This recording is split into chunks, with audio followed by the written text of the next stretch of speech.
പരിശുദ്ധ പരമ ദിവ്യകാരുണ്യത്തിന് എന്നേരവും ആരാധനയും സ്തുതിയും പുകഴ്ചയും ഉണ്ടായിരിക്കട്ടെ. പരിശുദ്ധ പരമ ദിവ്യകാരുണ്യത്തിന് എന്നേരവും ആരാധനയും സ്തുതിയും പുകഴ്ചയും ഉണ്ടായിരിക്കട്ടെ. പരിശുദ്ധ പരമ ദിവ്യകാരുണ്യത്തിന് എന്നേരവും ആരാധനയും സ്തുതിയും പുകഴ്ചയും ഉണ്ടായിരിക്കട്ടെ.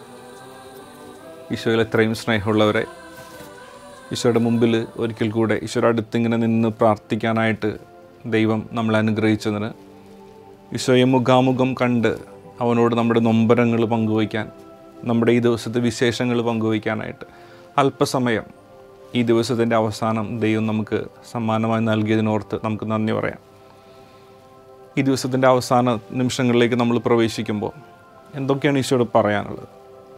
ഒരുപക്ഷേ ഈ ആരാധനാ സമയത്തിന് വേണ്ടി കാത്തിരുന്നവർ മനസ്സിൽ വിചാരിച്ചിട്ടുണ്ടാവും, ഇന്ന് ഈശോയെ കാണുമ്പോൾ ഒരുപാട് കാര്യങ്ങൾ പറയണം, ഒരുപാട് കാര്യങ്ങൾ ഈശോ പറയുന്നത് കേൾക്കണം. ഇങ്ങനെ പണ്ട് ഒരു പെൺകുട്ടി തൻ്റെ ഹൃദയത്തിൽ വിചാരിച്ചിരുന്നു. വിശുദ്ധ കൊച്ചു തെരേസ എന്ന് പറയുന്ന ആ പെൺകുട്ടി, അവൾ തൻ്റെ ആദ്യ കുർബാന സ്വീകരണത്തിന് വേണ്ടി ഒരുങ്ങി കാത്തിരിക്കാൻ. അപ്പോൾ അവൾ എല്ലാവരോടും പറയും, ഈശോ ആദ്യമായിട്ട് സ്വീകരിച്ചു കഴിയുമ്പോൾ എനിക്ക് ഒരുപാട് കാര്യങ്ങൾ പറയാനുണ്ട്, ഒരുപാട് കാര്യങ്ങൾ ഈശോ പറയുന്നത് കേൾക്കാനുണ്ട്. സോ ഞാൻ ഈശോയോട് ഒരുപാട് കാര്യങ്ങൾ ചോദിക്കും, ഈശോയോട് ഒരുപാട് കാര്യങ്ങൾ പ്രാർത്ഥിക്കും എന്നുള്ളൊരു തീരുമാനത്തോടു കൂടെ അവൾ ഈശോയുടെ ദിവ്യകാരുണ്യം സ്വീകരിക്കുകയാണ് ആദ്യമായിട്ട്. പക്ഷെ അതിനുശേഷം അവളുടെ ദിവ്യകാരുണ്യ അനുഭവം അവൾ തൻ്റെ ആ പുസ്തകത്തിൽ സ്റ്റോറി ഓഫ് സോൾ, നവമാലിക എന്ന് പറയുന്ന പുസ്തകത്തിൽ പങ്കുവെച്ചപ്പോൾ അവൾ പറയുന്നത് ഇങ്ങനെയാണ്: എനിക്ക് ഈശോയോടൊന്നും ചോദിക്കാൻ പറ്റിയില്ല. ഈശോൻ്റെ ഹൃദയത്തിലേക്ക് വന്നു കഴിഞ്ഞപ്പോൾ എനിക്ക് എന്ത് ചെയ്യണമെന്ന് അറിയാൻ പറ്റില്ല, ഒന്നും ചോദിക്കാൻ പറ്റിയില്ല. ഞാൻ അവനെ നോക്കിയിരുന്നു, അവൻ എന്നെ നോക്കിയിരുന്നു. എന്നിട്ട് അവൾ പറയുന്നത് നെടുവീർപ്പുകൾ പോലും പ്രാർത്ഥനയായിട്ട് മാറിയെന്നാണ്. പ്രിയപ്പെട്ടവരെ, ഈശോയുടെ മുമ്പിൽ വന്ന് നിൽക്കുമ്പോൾ എങ്ങനെ പ്രാർത്ഥിക്കണമെന്ന് നമുക്കറിയാൻ പറ്റില്ല, എങ്ങനെ ആരാധിക്കണമെന്ന് നമുക്കറിയാൻ പറ്റില്ല. പക്ഷെ അതൊന്നും കുഴപ്പമില്ല. തമ്പുരാൻ്റെ മുമ്പിൽ അവനെ നോക്കി നിൽക്കുന്നത് പോലും പ്രാർത്ഥനയാണ്. ഇതല്ല വിശുദ്ധ കൊച്ചു തെരേസ പറഞ്ഞത്, എൻ്റെ നെടുവീർപ്പുകൾ പോലും പ്രാർത്ഥനയായിട്ട് മാറിയെന്ന്. ഈ ദിവ്യകാരുണ്യ ആരാധന സമയത്ത് നമുക്ക് ഈശോയുടെ മുമ്പിൽ നമ്മളെ പൂർണ്ണമായിട്ട് സമർപ്പിക്കാം. നമ്മുടെ നെടുവീർപ്പുകളൊക്കെ ശരിക്കും പറഞ്ഞാൽ ഒരു ശ്വാസം എടുത്ത് പുറത്തേക്ക് വിടുമ്പോൾ എന്തെന്നില്ലാത്ത ആശ്വാസമാണ്. ഒരുപാട് ദുഃഖങ്ങൾ, ഒരുപാട് ടെൻഷനൊക്കെ നമുക്ക് പോകും അല്ലേ? ചിലപ്പോൾ ഇങ്ങനെ വാക്കുകളുകൊണ്ട് പ്രകടിപ്പിക്കാൻ പറ്റാത്ത ദുഃഖങ്ങളൊക്കെ മനസ്സിൽ വരുമ്പോൾ നമ്മളൊരു ദീർഘശ്വാസം എടുത്ത് വിടാറുണ്ട്. തമ്പുരാൻ്റെ മുമ്പിൽ അതുപോലും പ്രാർത്ഥനയായിട്ട് പരിഗണിക്കപ്പെടുമെന്നാണ് കൊച്ചു തെരേസ നമ്മളെ പഠിപ്പിക്കുക. നമ്മൾ വായിച്ചു കേൾക്കുന്ന സുവിശേഷ ഭാഗം വിശുദ്ധ യോഹന്നാൻ്റെ സുവിശേഷം 6-ാം അധ്യായം 30 മുതൽ 35 വരെയുള്ള തിരുവചന ഭാഗങ്ങളാണ്. ഈശോയുടെ അടുത്ത് വന്നിട്ട് ഈ ജനം ചോദിക്കുന്നത്, ഞങ്ങൾ നിന്നെ കണ്ടു വിശ്വസിക്കേണ്ടതിന് എന്ത് അടയാളമാണ് നീ ചെയ്യുക, എന്താണ് നീ പ്രവർത്തിക്കുക? ഈശോ പറയുന്നത് എന്ത് പ്രവർത്തിക്കാനായിട്ടാണ് അല്ലേ? കാരണം ഈശോ വളരെ വ്യക്തമായിട്ട് പറയുന്നുണ്ട്, സത്യം സത്യമായി ഞാൻ നിങ്ങളോട് പറയുന്നു, നിങ്ങൾക്ക് അപ്പം നൽകിയത് മോശമൊന്നുമല്ല, എൻ്റെ പിതാവായ ദൈവമാണ് സ്വർഗത്തിൽ നിങ്ങൾക്ക് അപ്പം നൽകിയതെന്ന് ഈശോ വളരെ വ്യക്തമായിട്ട് പറയുന്നുണ്ട്. പ്രിയപ്പെട്ടവരെ, ഇന്ന് വ്യക്തമായിട്ട് നമുക്ക് മനസ്സിലാക്കേണ്ട ഒരു കാര്യം, ഈ ദിവ്യകാരുണ്യത്തേക്കാൾ വലിയ അത്ഭുതങ്ങളോ ദിവ്യകാരുണ്യത്തേക്കാൾ വലിയ അടയാളങ്ങളോ ഇനി ഈ ലോകത്തിൽ സംഭവിക്കാനില്ല. സ്നേഹിതന് വേണ്ടി ജീവൻ ബലികഴിക്കുന്നതിനേക്കാൾ വലിയ സ്നേഹമില്ലെന്ന് പഠിപ്പിച്ച തമ്പുരാൻ. പക്ഷേ ഇന്നത്തെ കാലത്ത് നമ്മൾ ജീവിക്കുമ്പോൾ എനിക്ക് വേണ്ടി സ്നേഹിതൻ്റെ ജീവൻ എടുക്കാനായിട്ട് ഞാൻ ശ്രമിച്ചാലും ഞാൻ ചെയ്താലും അതിന് കുഴപ്പമില്ല എന്ന് പഠിപ്പിക്കുന്ന ഒരു സംസ്കാരത്തിലാണ് നമ്മൾ ജീവിക്കുക. പക്ഷേ ഈശോ പറയാണ്, സ്നേഹിതൻ്റെ ജീവൻ എടുക്കാനല്ല, സ്നേഹിതന് വേണ്ടി ജീവൻ കൊടുക്കാനാണ് ദൈവം വന്നിരിക്കുന്നത്. അതിനു വേണ്ടിയിട്ടാണ് അവൻ അപ്പമായിട്ട് മാറിയത്. അതുകൊണ്ടാണ് ആ ഗോതമ്പപ്പം കയ്യിലെടുത്ത് മുറിച്ചിട്ട് അവൻ പറഞ്ഞത്, ഇതെൻ്റെ ശരീരമാകുന്നു, ഇത് വാങ്ങി ഭക്ഷിക്കുമെന്ന്. ഏറ്റവും വലിയ അടയാളമാണ്, ഏറ്റവും വലിയ അത്ഭുതമാണ്. ഈ അത്ഭുതത്തെയാണ്, ഈ വലിയ അടയാളത്തെയാണ് ഓരോ ദിവസവും അനുദിന ദിവ്യകാരുണ്യത്തിലൂടെ നമ്മൾ ഹൃദയത്തിലേക്ക് സ്വീകരിക്കുക. പ്രിയപ്പെട്ടവരെ, ദിവ്യകാരുണ്യ ഈശോയ്ക്ക് വില കൊടുത്തുകൊണ്ട് ജീവിക്കാൻ, നമ്മുടെ നിശ്വാസം പോലും തമ്പുരാൻ പ്രാർത്ഥനയാക്കി മാറ്റുന്ന ഈ അനുഭവത്തിലേക്ക് കടന്നു വരാൻ ഓരോ ദിവസവും നമുക്ക് സാധിക്കട്ടെ.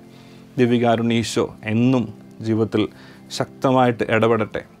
ആരുടെയും ജീവൻ എടുക്കാനല്ല, നമ്മുടെ ജീവിതം കൊണ്ട് മറ്റുള്ളവർക്ക് സന്തോഷം കൊടുക്കാൻ, സമാധാനം കൊടുക്കാൻ, ഒരു കുഞ്ഞു പുഞ്ചിരിയെങ്കിലും മറ്റുള്ളവർക്ക് ഒരു ദിവസം സമ്മാനിക്കാൻ ദൈവം നമ്മളെ അനുഗ്രഹിക്കട്ടെ എന്ന് പ്രാർത്ഥിക്കാം.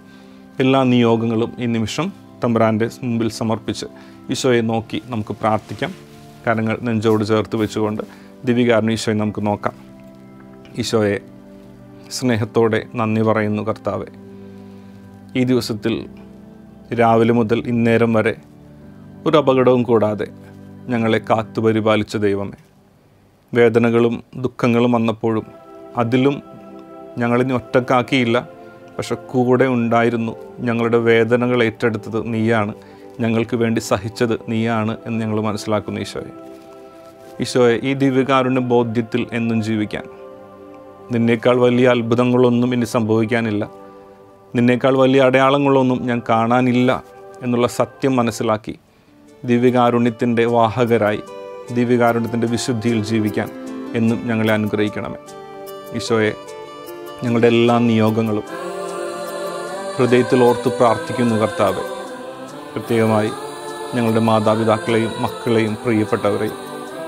ഈശോയെ, ഏറെ പ്രത്യേകമായിട്ട് ഞങ്ങൾ പ്രാർത്ഥിക്കുന്നത് ഞങ്ങൾക്ക് ഇഷ്ടമില്ലാത്തവർക്ക് വേണ്ടിയിട്ട്. ഇന്നേ ദിവസം ഞങ്ങൾക്ക് വേദനകൾ നൽകിയവരെ, ആരെങ്കിലുമൊക്കെ ഞങ്ങളുടെ നല്ല പേര് കളയാനായിട്ട് ഞങ്ങളുടെ കുറ്റങ്ങൾ പറഞ്ഞിട്ടുണ്ടെങ്കിൽ അത് ഞങ്ങൾ കേട്ട് കഴിഞ്ഞപ്പോൾ ഒരുപാട് വേദന ഉണ്ടായിട്ടുണ്ട് കർത്താവ്. ഈശോയെ, ആ വ്യക്തികളെ ഓർത്ത് പ്രാർത്ഥിക്കുന്നു, ആ നിമിഷങ്ങളെ ഓർത്ത് പ്രാർത്ഥിക്കുന്നു. ഈശോയെ, ഹൃദയത്തിൽ നിന്ന് അതൊക്കെ തുടച്ചു മാറ്റണം, മറക്കാനും പൊറുക്കാനും കൃപ നൽകണമേ തമ്പുരാൻ. ഈശോയെ, കുരിശിൽ ആരോടും പരാതിയില്ലാതെ സഹിച്ചവനാണ്. ഈ ലോകം മുഴുവൻ നിന്നോട് അനീതി ചെയ്തപ്പോഴും അതറിയാതെയാണ് ചെയ്തത് പിതാവേ, അവരോട് ക്ഷമിക്കണമെന്ന് പ്രാർത്ഥിച്ച നിന്റെ ഹൃദയത്തിൻ്റെ വിശാലത ഈ ദിവ്യകാരുണ്യ ആരാധന സമയത്ത് ഞങ്ങൾക്ക് നൽകണമേ തമ്പുരാനെ. ഈശോയെ, എന്നും ശക്തിയായി, തുണയായി, വിശുദ്ധിയായി, സ്നേഹമായി കൂടെ ഉണ്ടായിരിക്കണമേ. പരിശുദ്ധ പരമ ദിവ്യകാരുണ്യത്തിന് നേരവും ആരാധനയും സ്തുതിയും പുകഴ്ചയും ഉണ്ടായിരിക്കട്ടെ. പരിശുദ്ധ പരമ ദിവ്യകാരുണ്യത്തിന് നേരവും ആരാധനയും സ്തുതിയും പുകഴ്ചയും ഉണ്ടായിരിക്കട്ടെ. പരിശുദ്ധ പരമ ദിവ്യകാരുണ്യത്തിന് നേരവും ആരാധനയും സ്തുതിയും പുകഴ്ചയും ഉണ്ടായിരിക്കട്ടെ.